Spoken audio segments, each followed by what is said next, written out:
Hi everyone, today I'm going to talk about the film The Wasp Woman, which is an American film produced in 1959, directed by famous Roger Corman. It's a low-budget movie and it talks about a woman, and she was the CEO of a cosmetics company, and she's having a meeting and with the board of the company. And then one of the members of the board tells the woman that she used to be young. She was the face of the company, but nowadays she is older and she is no longer good enough, young enough to be the face of a cosmetics company. And her competence and power start to be put into question. And she was devastated with that, and in fear of losing her company and everything she fought for, she hired a scientist who had unorthodox methods, but he got to promise her that he would rejuvenate her. He made some tests in animals. Yes, people, it's an old film. It would be completely unethical for nowadays standards, but it's an old film. So he gave some injections in animals and they got much younger. So she got to see this and she hired the scientist so he would work for her.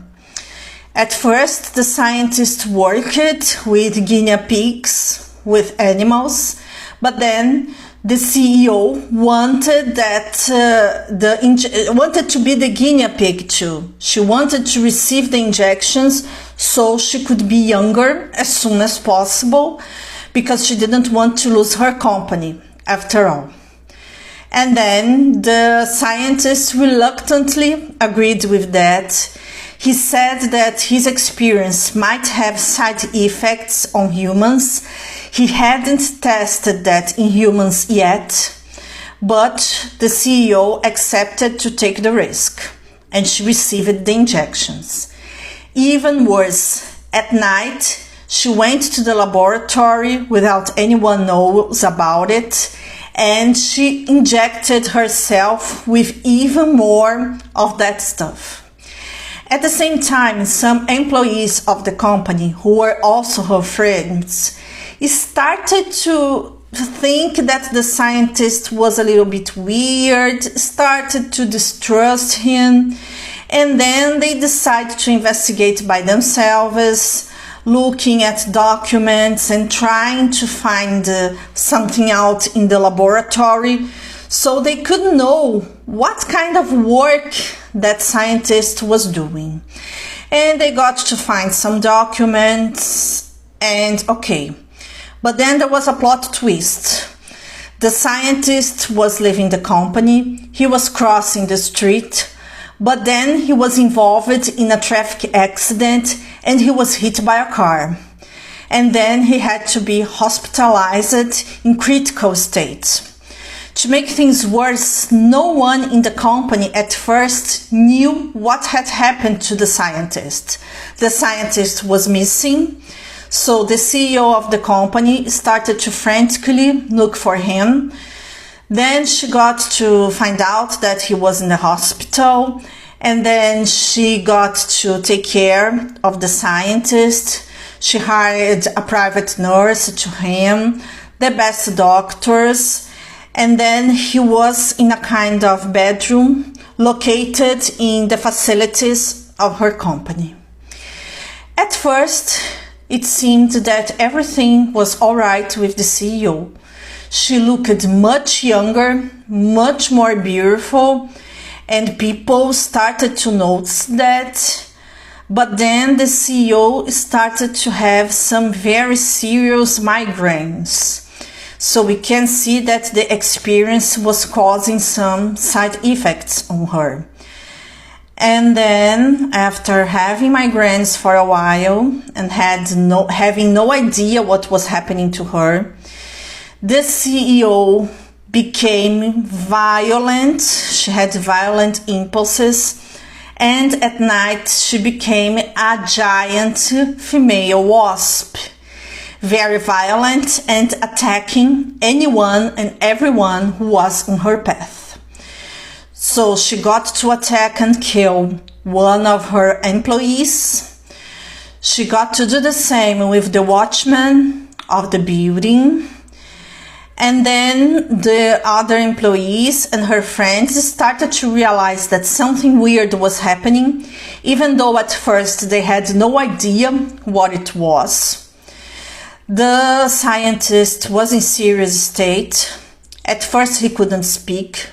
Then he got to speak a little bit, even though his health was still bad. But he couldn't remember what he was supposed to tell to the CEO. After a while, and after he witnessed the woman as a wasp, the CEO, which was in the shape of a wasp, killing his nurse, he realized that what he was supposed to tell the CEO is that she should stop taking the injections because his experiment, the substance, made people become very violent. And it was already starting to happen with the animals, but he didn't have time to tell the CEO. Then he got with difficulty to tell about it to some employees of the company.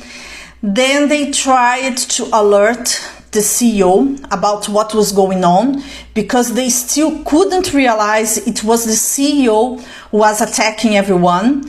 So they wanted to warn her that she was in danger, that maybe the substance would make her sick. But she was already having the impulses to kill, and she couldn't help and became a wasp again and tried to attack one of the employees. Then she almost killed the employee. Another employee arrived and got to rescue the woman. And then in the middle of all that fight, the scientist got to stand up from bed.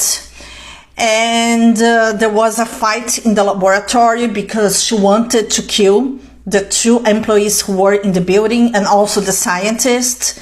Then the scientist saw a substance which was a kind of acid, and then he decided to throw the bottle against the woman. She was in the shape of a wasp, and then he threw that against the woman, and it seemed that she was a little bit dizzy and burning. Then while she was dizzy and confused, she fell out of the window on the street, and then we can see that she probably passed away and that she had burns because probably she couldn't be recovered from her mutation. And this is how the film ends. As usual, it's a type of film, when it comes to Roger Corman, that doesn't have any connection with reality. It's a low-budget B film, typical of its era. It's entertaining. The film lasts around 1 hour and 1 minute only, around 61 minutes. It's interesting. It's the symbol of an era. It's very creative, and it has an entertaining and linear story despite the low budgets and the few resources. It's worth seeing it. It's a one-of-a-kind film, and I think you're going to like it very, very much. The B films of the United States, especially in the 1950s and 60s, they were quite interesting, entertaining, and creative. So I recommend them, and The Wasp Woman is one of the films I recommend. That's all for now, folks. I hope you enjoyed this video. See you!